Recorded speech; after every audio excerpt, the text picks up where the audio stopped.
Or just put it on my card to use later. It doesn't matter. The point is we've triggered the bonus, we got the bonus, we're using that. We're putting that to work. We're putting the knowledge of the deals that they're offering to work for us in every transaction that we do.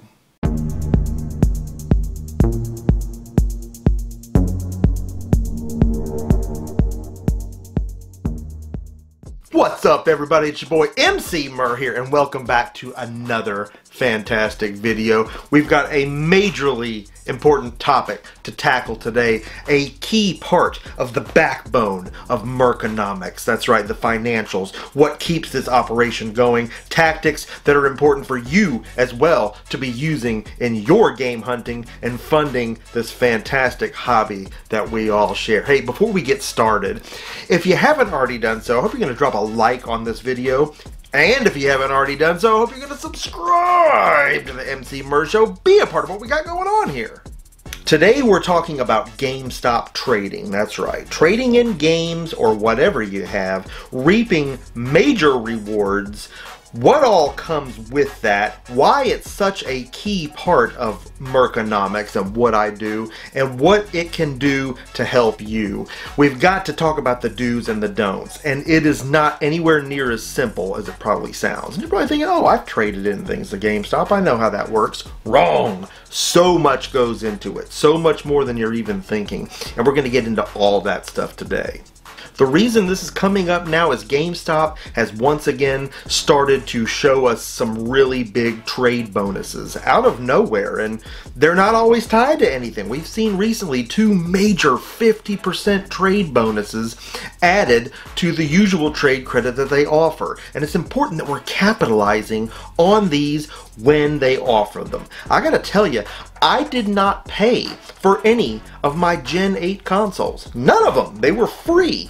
I got them by trading in disc-only copies of games that I ended up having no money in after having profited on the lots they came out of. And I gotta tell you, that's an amazing feeling when you're walking out of the store with all this stuff and you know you have no money in it. I mean, it's a fantastic thing and anybody can do it. But I want to share with you my experiences, some tactics related to those tactics, some strategy and structure to how you can properly do this, maximize your profits, and make sure you really stay on top of the game. Now I know what you're thinking, I want cash, not trade credit. I don't want to do this. No, you gotta think. That actually shortens the distance to the pay window when you think about it, because when you're trading in for merchandise, that's merchandise that you can sell. I know, it gets a little complicated, but at the same time, it's really not once you get your rhythm going. There are still some very common Gen 7 games that GameStop is still overpaying for, and they're common games that you find all the time. That's why it's so important to lean in on those and realize that regardless of the condition you find these games in, they're going to equal big payouts at GameStop stores. Now generally they're not taking trades on Gen 7 stuff anymore. Most of it is just not going to be eligible for trade, and you know, we're also not seeing those games for sale in most of the locations anymore, and if there is any, it's a very small supply of just whatever they have left over. But again, we're going to go over today what some of those games are, because they're games you have, they're games you see, they're games that I find almost every week on this show. Now, it's not to say that complete in-box copies of these games may not still bring more in an eBay sale or on another platform than they would in a trade, but again, that's where it gets interesting, because these are the common games. These are the games that often you find disc only, scratched up, busted boxes, crammed in consoles upside down, you know, and GameStop, they don't mind, right? They're not worried about damage to these things in most cases. They don't care if you have a box or a manual. The trade value is the trade value unless there's serious visible damage there. So it's all part of turning garbage into gold, right? Now, the trade values can be seen oftentimes on the GameStop app, which I recommend you have on your phone. You're going to need it for a number of reasons, not just tracking the values, and we're going to get into that later as well. You can also find the trade values on the actual site, GameStop.com, simply by looking up the game that you want, going to it where you would purchase it, and then scroll down to find the trade-in value link under that game. It's those values paired with the trade credit bonuses that they're running that are going to make for our extreme credit figures we're going to run into. And we're talking about bonuses anywhere from 20% up to 50% or more.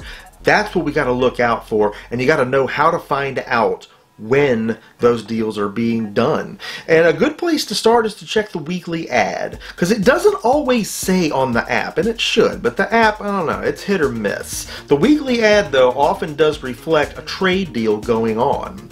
Another way to find out is to simply call your store or stop in and ask one of the employees, but I have found, depending on how dependable employees are at your local stores, they may or may not know what's going on. So it's good to have a couple of avenues there to discover what's going on.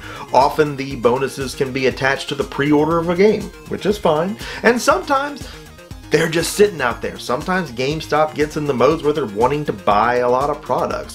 That's the ultimate. Then you can just do whatever you want and put it wherever you want. You can kind of do that anyway. Again, we're going to get into all that as we go. Don't think you can skip around on this presentation. If you miss any part of this video, I swear to you, you're going to be doing it wrong. But yeah, most common are going to be the pre-order bonuses that you're going to see, trade bonuses tied to the pre-ordering of specific, usually pretty popular games. And oftentimes we're talking about things like, you know, that year's Call of Duty, or a lot of times first-party Nintendo stuff, your Pokemons, your Zeldas, your Mario games, and what have you. Oftentimes it's tied to that, and that's what you want to go for. You don't want those games? Doesn't matter. These are to sell, not to keep. When you think about it, we're turning a large amount of crap games into one very saleable new copy of a game, right? And we're getting the bonuses from having pre-ordered that game. Now, if you want the game, fine, keep it. But, you know, just recently I walked into a store, traded some stuff I had piled up that they were overpaying for, walked right out of there with both new Pokemon games, both Diamond and Pearl. So I was able to sell 2 games, end up with about $100 net after fees and shipping, and not have to sell, you know, 10 to 12 disc only or beat up copies of old games that, you know, might have been slow movers, but that GameStop is currently overvaluing. That is the key strategy here. That is what we're trying to do.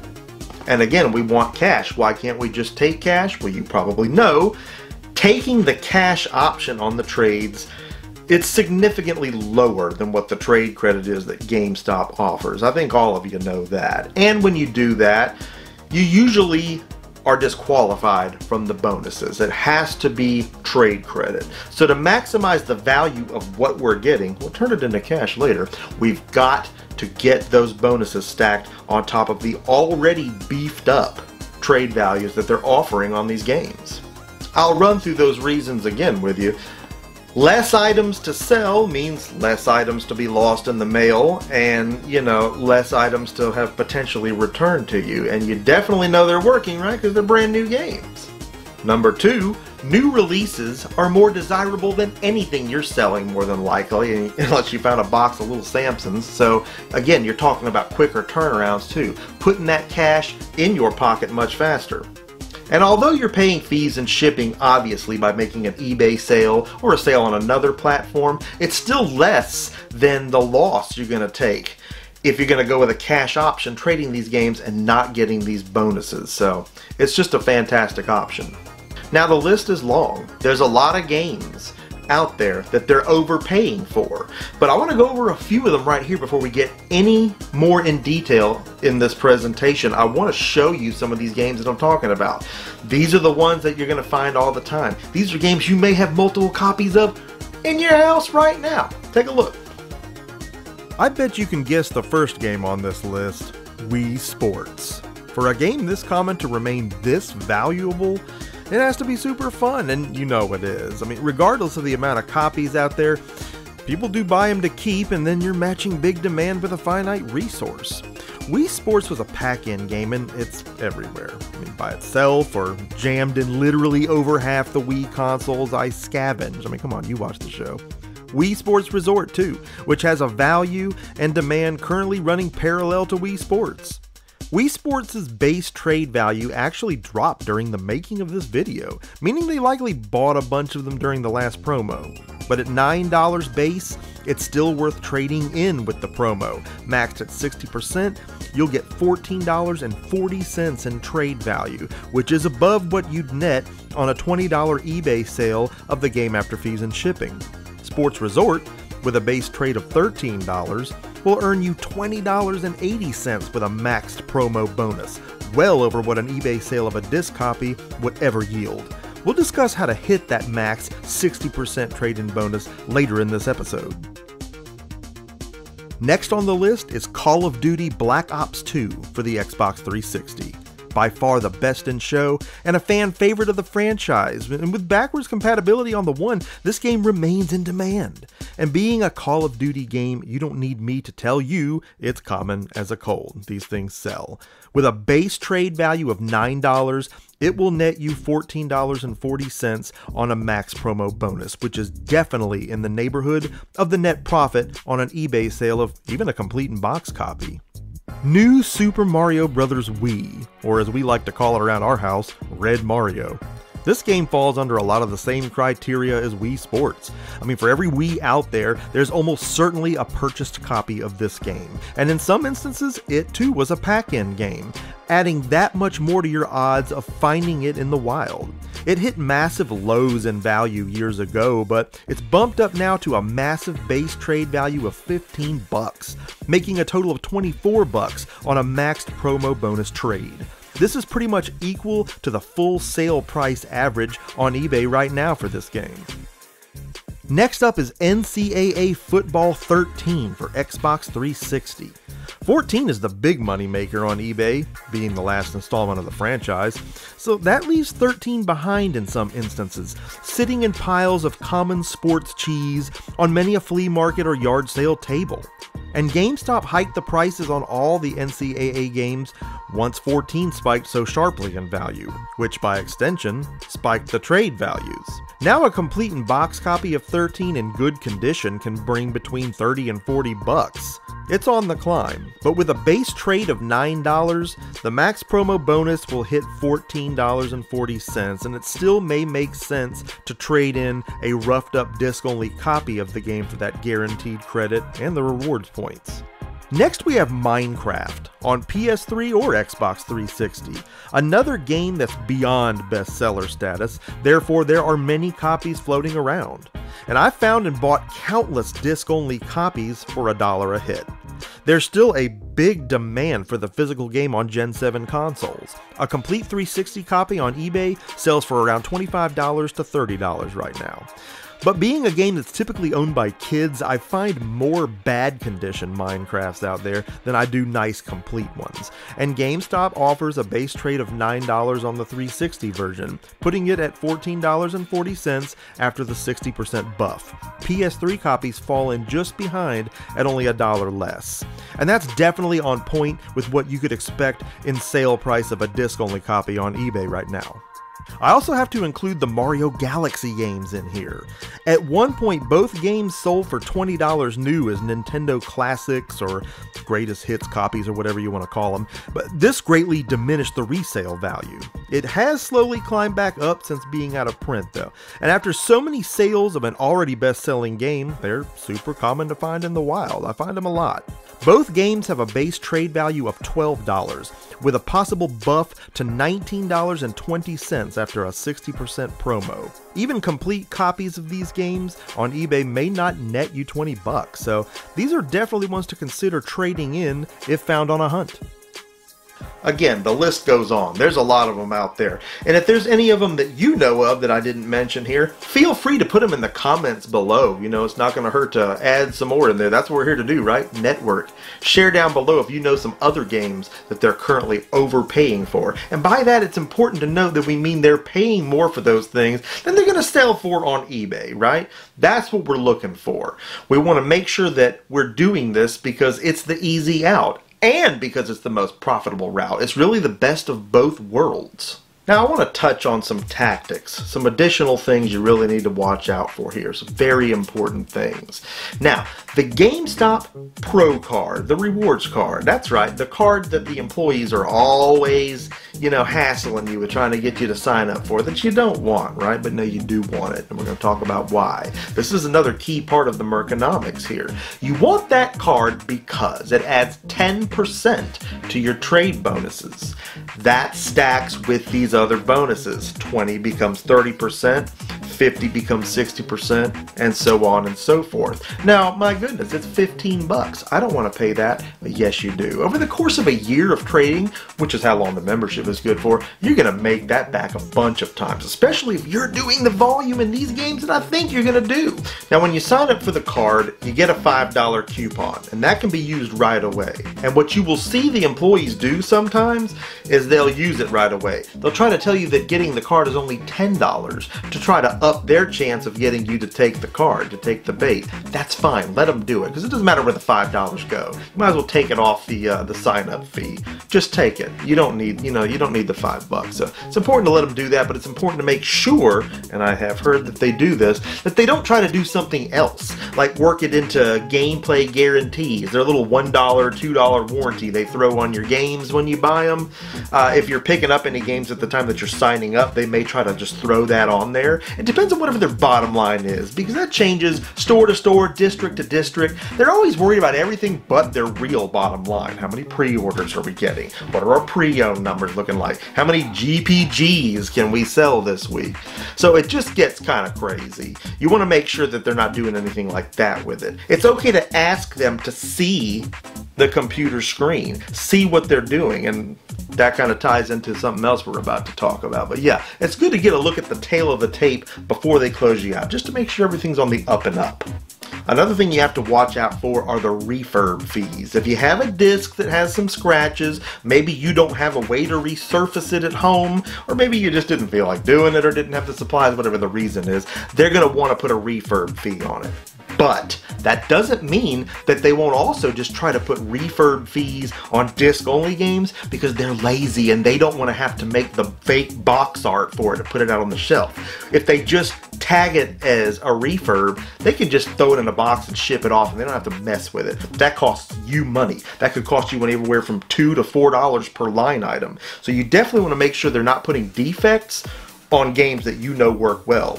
Another reason you're going to want to see that screen, check their math and make sure they're not trying to hoodoo you or pull a fast one on you.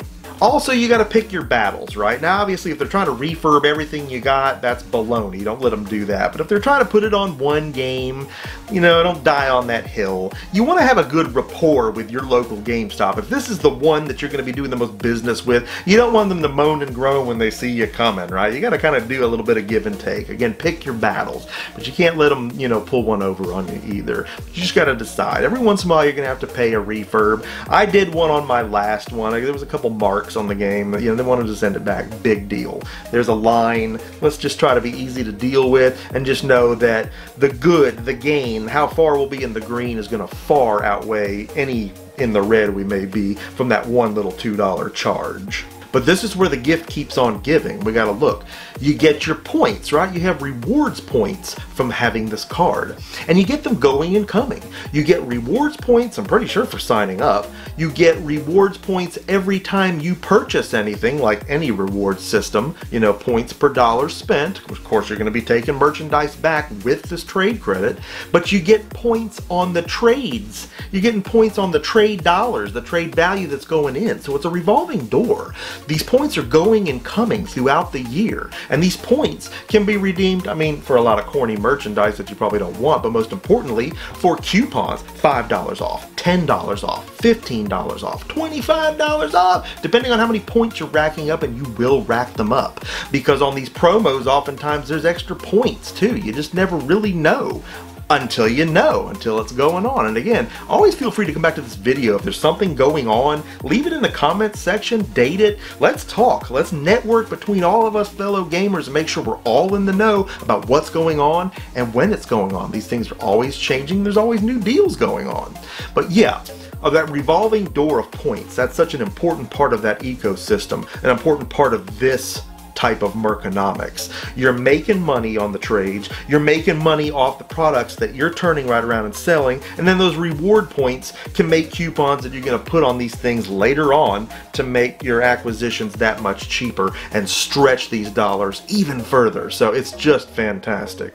Something else I do want to touch on too. Okay, let's say you're trading in some things and you're gonna use the pre-order method, right? You want to pre-order something to trigger that fantastic bonus. But hey, you wanted to get something else today. Fine.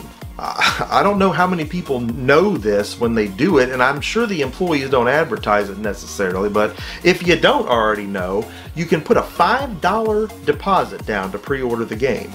And that's going to trigger the bonus no matter how much more you trade. So in other words, I'm coming in. I want that great new Pokemon game, right? So I'm going to put $5 down on it. Now everything I trade is going to get that 20, 50% bonus, whatever it is.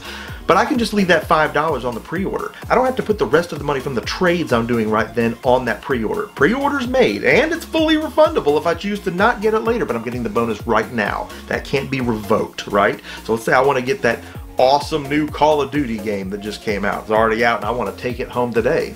I can trade in $80 worth of stuff. I can just have that $5 down on that pre-order that's going to buff the bonuses. I can take the Call of Duty game home. I can put the remainder on the Pokemon pre-order or just put it on my card to use later. It doesn't matter. The point is we've triggered the bonus. We got the bonus. We're using that. We're putting that to work. We're putting the knowledge of the deals that they're offering to work for us in every transaction that we do.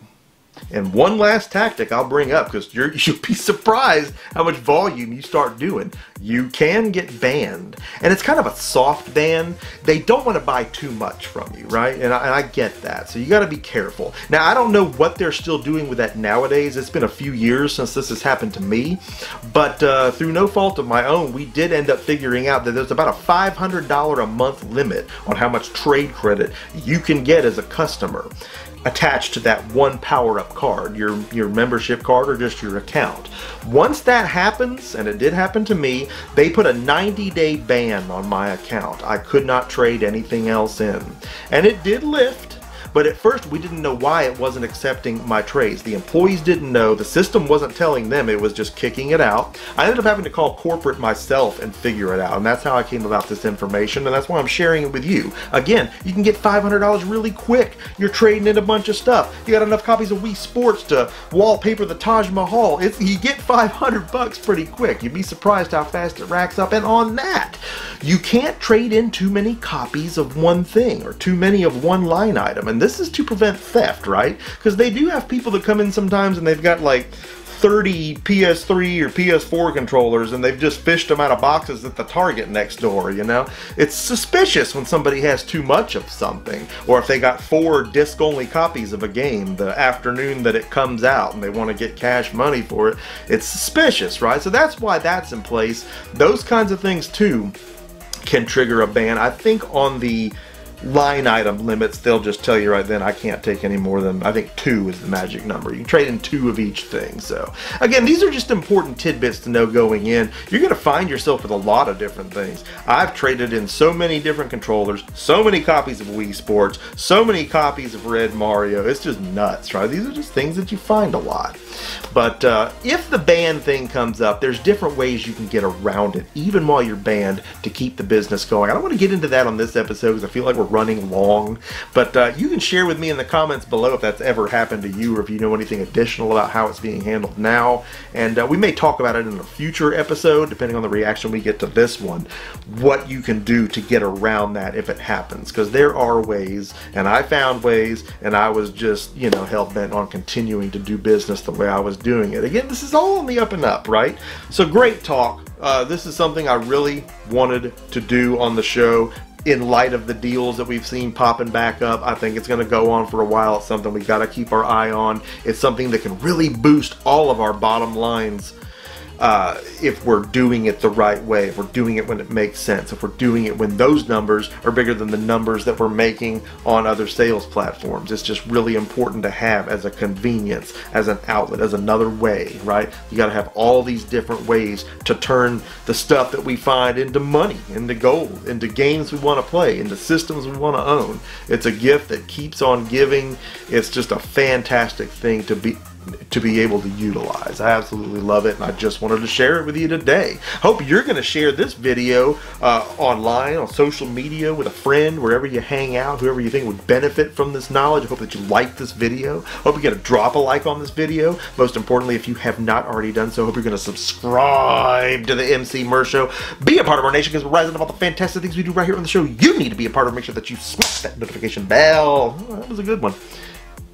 So you're always the first to know when new content goes live. Content just like this right here. Something that ties in to the flea market findings. And there's more of that coming next week, you can bet. There's just so many more adventures to go on. We're definitely going to be looking at trade-ins as a separate option as we look at the actual values of the stuff that we're finding, and most importantly, what comes out of going that route with some of the things that we find. I think you're going to be really surprised at what we'll turn it into and what you can turn it into as well. MC Mer signing off for this fantastic episode, and I will see each and every one of you again next time.